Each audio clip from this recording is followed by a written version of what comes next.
I got a lot of female friends, and they always tell me these dating stories. And so one thing that's so shocking to me is they're telling me, hey, a lot of these guys on the first date, second date are offering, like they will off the females, the bill will come, they go out to dinner, and my girlfriends will literally offer to split the bill just as a nice gesture. And half of these dudes are like okay with it or letting them pick up the bill. Yeah. As a man, I can never be okay on the first date, even the fifth date, letting a woman pick up the bill. To me, it's embarrassing. Of course. So the thing why is that? I was shocking. So one of the things is why my course exists is because there's certain things that men are supposed to get. And back when we had more of when you consider, like, say, even the 1950s or go back to the 1850s, the United States lived much closer to a tribal environment. And what I mean by that is, like, men grew up and learned to hunt and fish, and they would beat each other up. And there was like some rough housing that would go on, very similar to like a Native American tribal environment, or at least more similar to an ancestral environment where men had a quote unquote rite of passage that they had to go through. We do this in the U.S. military, sort of a rite of passage. Then you get a badge, or you get your rank increases, etc. Because we don't do that as much now, the boys don't get it anymore, and there's no one to teach it to them. So that's why my course exists. In my course, I would tell you, of course, like if she says we're going to split the bill, it's a trap, okay? Or if she says that we're going to split the bill, you can let her pay for the whole thing because she's letting you know she has no intention of ever having sex with you. No one, like I've never had a woman who wanted to have sex with me ask to split the bill. That just doesn't happen. Or she would ask. That is true. Or she would ask to split the bill, but then I would pay for it. That's the difference. So the thing these guys don't understand is that, like, yes, she's putting that out there. Now, from a man standpoint who doesn't get it, that seems very duplicitous. A woman has basically entrapped you. That's illegal. Like she's entrapping you to make you think that. But yes, as a man, we should just know better. Initially, that is our point. I don't pay for dinner to show I have money. You know why I pay for dinner? I pay for dinner because if I don't, it's awkward. Yeah. And you want to use money to create a reality for you, and you never want to let things get awkward. There's been several times. But even if I'm out with my guy friends, like if you and I went out to lunch, like I wouldn't split the bill. Yeah. Like, I'm picking it up. Yeah, for sure. You know? Yeah, because but that's the thing, right? In my situation, I've had this happen before where there was a bunch of us that were all eating, we were trying to split the check, and I saw things getting awkward, so I just paid for the whole thing. Yeah. I'm just not going to, in fact, like, and I didn't let anyone see me do it, Rich. I got up, found the waitress, gave her my card, and I'm taking care of the whole thing. Yeah. And the guy back, and I acted like it was, I didn't even act like I paid the bill, guys. I act like it was just taken care of. Now, obviously, I paid the bill, but you could interpret that as the manager just gave us our food for free, which used to happen at SDK when I would bring like 14 girls there. We would do something like that would happen. But the point of money, and a lot of guys, because I know you have a lot of people, very concerned with money in your podcast, that watch your podcast. One of the things is, as a man, your money should either be making your life easier or creating money for you, right? You should not be spending money on bullshit that does not help you, number one. And number two, when it comes to dating, you're not buying affection from women. You're creating a reality that funnels the type of woman you want into your life.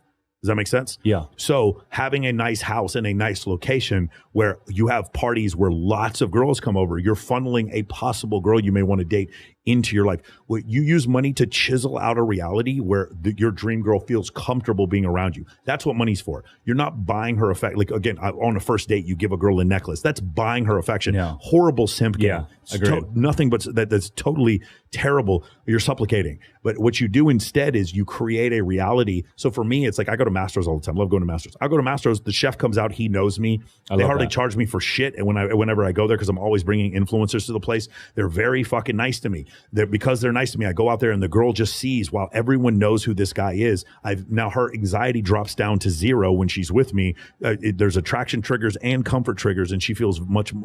The girl would never dream of asking me, look, I'm going to split the bill. That would never happen. So that's one of the situations, because I put out that vibe of very, early on, like what's going to happen. And if it's not going to work, it's like what you said before. Hey, I don't think we should go to the game together. Instead, I'm going to call you an Uber and you should go in this direction. I'm so quick to do that, but I just put them in the friend zone and I don't treat them any differently. And it's another thing that's really different about what I teach my clients. I love that you said that. Yeah. Because I have a lot of guy friends from back home that they're not around girls a lot. And when they're around girls, they like lock up. Around guys, they're totally fine and normal.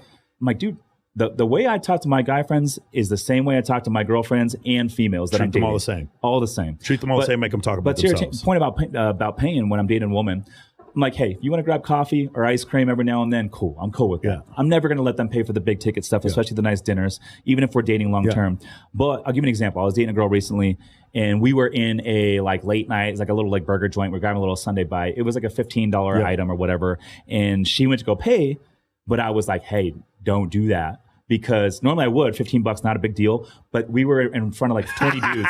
And I was like, dude, that is embarrassing to me as a guy. I just feel like I cannot let a woman pay in front of all these 15 dudes. Yes. If we're grabbing coffee and no one's around, okay, cool. Yeah. So I don't know. I just, for me, I'm like, I don't feel like a true man if I'm like letting the woman pay even in front of other guys. It is interesting that we see the world that way. Because I want to be a gentleman. You know? For sure. But at the same time, what we don't want is for women to only want to be with us because we have money. True. Unless you're Brad Lee. Brad was like, well, at least you love me. I know why you love me. I don't give a shit. Well, here's the thing. I don't want, like some guys want to date women that make money. Yeah. I'm like, I don't need that. Yeah. Like I go out and work hard and bust my ass in business and real estate, so I don't have to go date someone that makes money. So I'm not looking for that woman that's going to be attorney, doctor, and kind of that type A and alpha.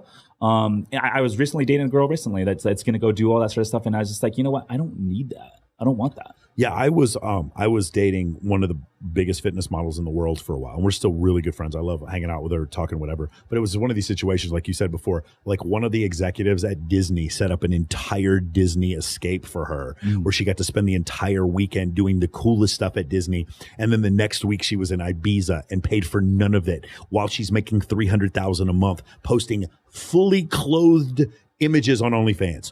Clothed in bikini. She doesn't even do it implied. And I'm like, I can't, we can't be in a relationship. Like, it's not going to work. Yeah. I mean, obviously this is ridiculous. Like, it's not going to work. I need you here. So like that's what, the issue why that wouldn't work. But yeah, you're exactly right when it comes to that. I just like, let people do whatever they want to do. It's just when women don't want to take accountability for the fact that, like, again, if I took steroids for 20 years, then all of a sudden, like, hey, Michael, just want to let you know, like, you're having trouble with your liver. Well, it's my fault. I took steroids for 20 years. Yep. But if you do the same thing to a woman, is be like, hey, you've gotten a little overweight, and it's actually causing you to not be able to carry a pregnancy to term because it's hurt you. No, it's men's fault. No, it's not. It's your fault. You didn't pay attention to biology. For everything, if you want to do things, like, again, if you want to hoe it up when you're in your early 20s and you want to film with multiple men on your fucking OnlyFans, but you're making a grip, you're making a ton of money, and you're investing in real estate, you're going to have a ton of money. But later on, when a quality man that you're looking for wants to fuck you but not date you, don't blame men. And that's the problem. Like, these women just do not grasp this concept. And the other thing is, like, for men, and men are becoming more intelligent when it comes to this. I've had a debate on this with Jamie Lynn and the guy who owns the studio, John Orlando. And I'm sorry, like, the data is very clear on this. The more sexual partners a woman has before she's married, the more likely she is to cheat and the more likely she is to divorce you. That is just a fact. It doesn't mean it's a 100% correlation, but it's a 70, 80% correlation. Yeah, then versus the person that's only dated one person their entire life. But like, if a woman's been with more than 20 partners, she has like a 17% chance of staying in a marriage. And I'm listening to women actually tell me there's no correlation between multiple sexual partners and getting divorced. And I'm like, okay, if you have a sales guy and this sales guy's had like, say, 5 or 6 jobs, and he's constantly getting offers on LinkedIn for new jobs, and you're like talking shit to him, and he's like, I know I could get another job in 15 seconds. Yeah. He's more likely to leave. It's the same thing. How does that make sense? But yet a woman having multiple sexual partners filing for divorce doesn't make sense. I don't understand. You're just not using logic. It's obvious that's the case. And you might say, well, what about men being more likely to leave because they had multiple sexual partners? Well, guess what? Who's filing for divorce? 80% of divorces are being filed by women. Men aren't leaving marriages, period. So them having multiple sexual partners is not the issue. Now, everything I said I can back up with data. Everything I said I can back up with data.